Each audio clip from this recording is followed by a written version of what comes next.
Welcome to Under the Surface, your monthly insider's look at the Perth Lynx.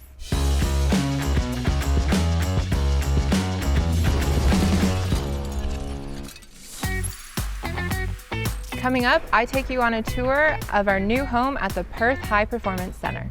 Oh, look at that! Already part of the furniture here. Wide. Ryan Petrick wears the mic for our clash against Southside. Hey, on balls, roll to the rim. And we catch up with him about the season so far. But before all that, we go behind the basket with Mila Soa.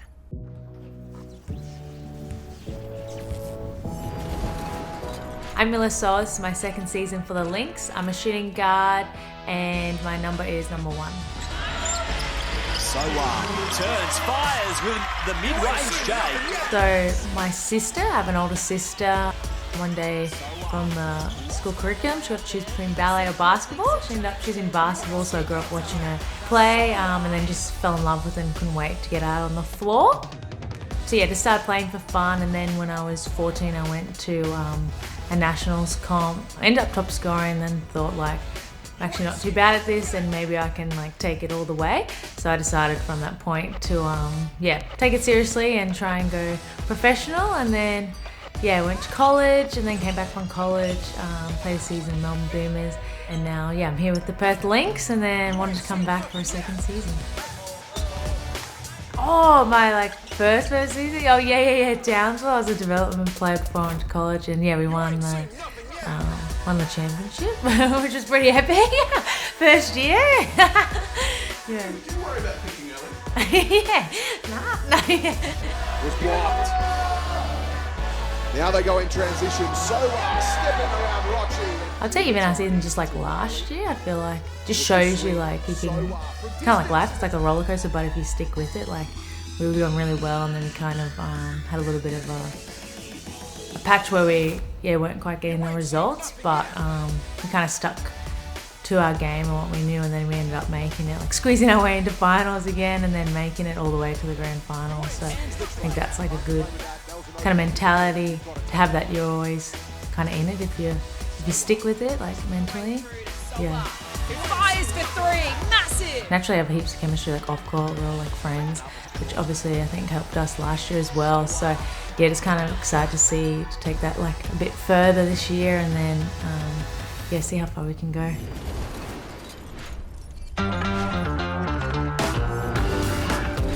Welcome to the High Performance Center, the new home of the Perth Lynx. Let's go take a look.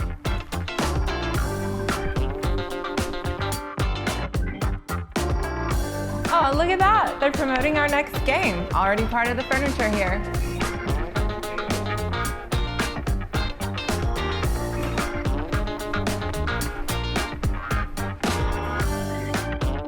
We even have our own gym to work out in. And this is where we do our game film review and scout so that we can be prepared for that next game.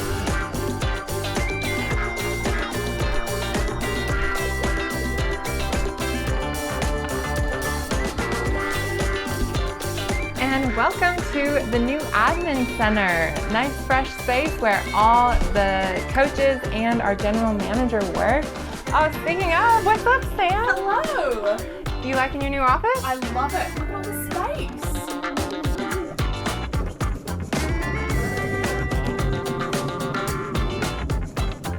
And look at this incredible stadium where we train and play. Such a privilege, one of the best stadiums in the nation. And look who we have here. Amy Atwell. Looking good, Amy, looking good. Feeling at home? Yeah, we are. We gained some fascinating insights and captured some of the best mic'd up moments with Ryan Petrick in our recent game. Ali, if you can come off that downhill, go. If not, get out. LA, screen for Ali, and then go screen for Amy again. We good? Let's go here. Wide. Perth looking to play at pace early. Soa pulls up from the charity stripe, in and out. Another offensive rebound for Maley. Atwell in her natural habitat. Can't get that one to go. Hey, up, up, up. Hey! Reed cutting along the baseline and sort of opened up. That's just a horrible closeout. Where's the stunt? But a strong rebound from Hillman. And Kunek with authority into the lane. Rochi from way downtown can't get it to go. Corner, corner. Find either of those two shots. I thought it was a really good look. But there's that kick ahead by Perth, but good card off guard. And there's Hillman. Good start here for Southside. Bailey, Ali Wilson again. The post out to clinch Hoycard. Deep off the hand. Rochi, Ilmon. LA Maley. That was a good take by Amy, Ali. Soa. She can't connect, and the Lynx at the moment 4 of 17 from the field. Oh, Rochi's this time wide open. Timeout. Something's got to change for the Lynx. Ryan Petrick has called a timeout. He's seen enough. If you don't want to play today, let me know, because this is embarrassing. D-Trans, get ball under control. Talk, communicate, play. Switching 1 through 4, not even getting back. Offensively, for the 3rd time after a score, flat series. Again, I would like a balance, but when it's 90-10, flat series. Let's go. I got no more timeouts to save you now. Back screen! Pressing issues. Reed. How is Reed cooking us off the bounce? Reed was through there. It's not even a screen. It's just a one-on-one blow-by. I'm not even trying today, man. I don't give a shit. Action, action! Roll, roll! Roll hard, LA! Fading away. Can't get that one to go. Why can't we roll hard? Tage, LA. Hey, on balls, roll to the rim. And Rochi calls for calm with 2 minutes left in this second quarter. What a second quarter it's been by the Flyers. And Alice Kunek I don't care, man. I don't care. Their hot streak. Good, Maley! Great steal from Maley. Can't get the 2 to go. Gosh, Alice Kunek guarded that Sporting really closely. Can they put an exclamation point on the half? They can! Reed beats the buzzer in the end, and the Flyers finish with 54 points for the half and a 13-point lead. Like, they're kicking your ass everywhere. There's no defensive scheme that's going to work if you're going to do a lot of trash. If you're not going to give attitude and effort, there is nothing I can give you X and O-wise. The adjustment is attitude and effort. Like, it's not just that you're running it like shit, you're not even trying. That's the worst way. This is your last home game from this crowd for a long time. Come back to watch this shit. Back screen. Just you. Rochi is 4 to shoot. Works her way into the lane and gets the lucky roll. Steph, good. Kunek threw it away. Great anticipation by Gorman. As Wilson to her left finds her. Can she hit? Yes, she can! 9-point advantage. The Southside Flyers hold. Rochi. Showed good anticipation and patience. And finish missed. 6! Final 6 seconds. Ball in good hands as well. Mila Soa. She's got to put it up. Works away to Morel, who gets it off just in time. And the momentum they need as we turn for home here at HBF Stadium. No coincidence, the best 3 pick and rolls of the night with 3 straight Tage screens. And now the guard's getting downhill. Bigs, I need screens, especially if they're not switching it. But first play here, I want to be in Ram Boogie. Let's go. Nice move from Soa. Pressure now on Southside. And good. Rochi, Reed, into the lane. Back out for Hillman. Must hit, can't hit. Ali Wilson. On ball, terror, terror. Morel sets the screen. She was screaming for it underneath the rack. Wilson had her back turned. And then Wilson cuts and is rewarded with 2. Soa. Atwell steps back. Amy Atwell in her natural habitat. Oh my goodness! Ever to roll around the rim like that. Hey! The definition of 21! the lucky roll for Amy Atwell. She hits her 3rd triple of the quarter. She gives Perth back the lead. Good. Good. Short. Poise! Get over and poise!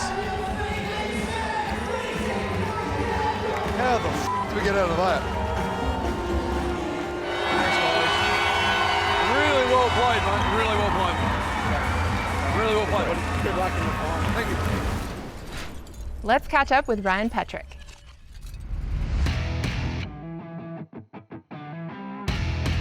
I think the form in general has been pretty good. I know that people would talk, I think we'd won 5 or 6 in a row, whatever it was.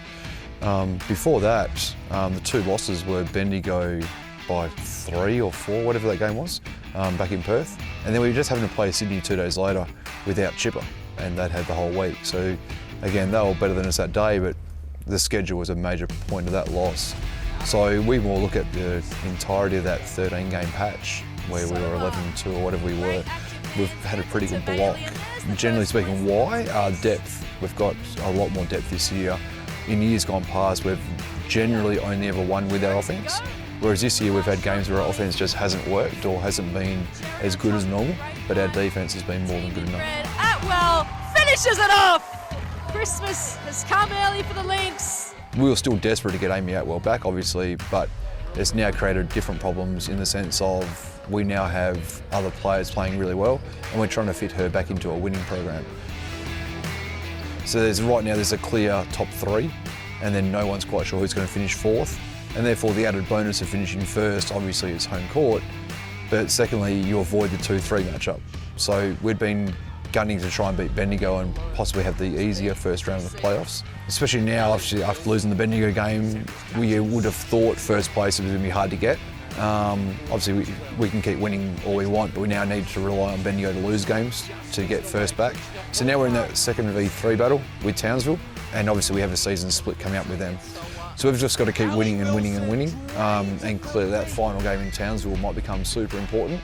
Probably the other thing we've been doing in the background the last 2 or 3 weeks, and we'll really ramp up now, if we do get Townsville round 1 and potentially Bendigo round 2 if they're good enough, is putting in offences and defences and coverages that we think can help beat those 2 teams come playoff time. Monster second half from her. Oh, she takes on Burton. You have got to be kidding me! We travel a lot, clearly we're on the road a lot. We try and make it as fun as we can, and we try not to overburden them on the road. We try and get as much out of the schedule as we can. This is a job, it's work, like obviously it's a game we all love, but it's bloody important that we put on a good product, and obviously it's a win-loss industry. So we need to make sure we're being super serious about it at all times, but at the same time, can we give them time off? Can we let them go away? Can we let them go and hang at the beach, or go and see something in town, or go and do stuff in their own free time, and then make sure they lock back in on basketball when the appropriate time comes. We talked to Mila Soa earlier. Did you know she went to Duke University in the US? And she's not the only girl to go to college in America.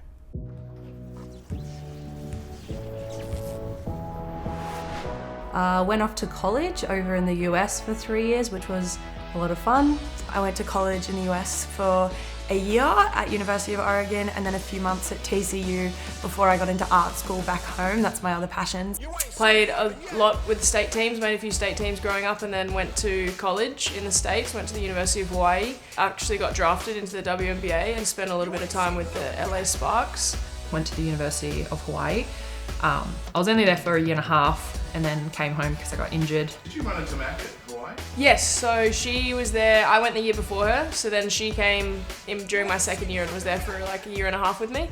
We actually knew each other because we're the same age, so we grew up playing against each other. Was in the under-20s state team together, and then was at Hawaii for a bit together, and now we're here playing together. Then I moved over to America. So I played college basketball. I did 2 years at Utah State University, 2 years at University of San Diego. So I went to Duke University, went there for the 4 years. The Duke environment's, super historical, and it's a basketball school, so it was a pretty epic experience. Men's games always packed out. Women's games against our rivals, like a massive rivalry is UNC, which is like 10 minutes down the road. In North Carolina, you're either Duke or you're UNC pretty much. So yeah, it was pretty epic. We'll return next month with even more exclusive, unmatched content to the Perth Lynx.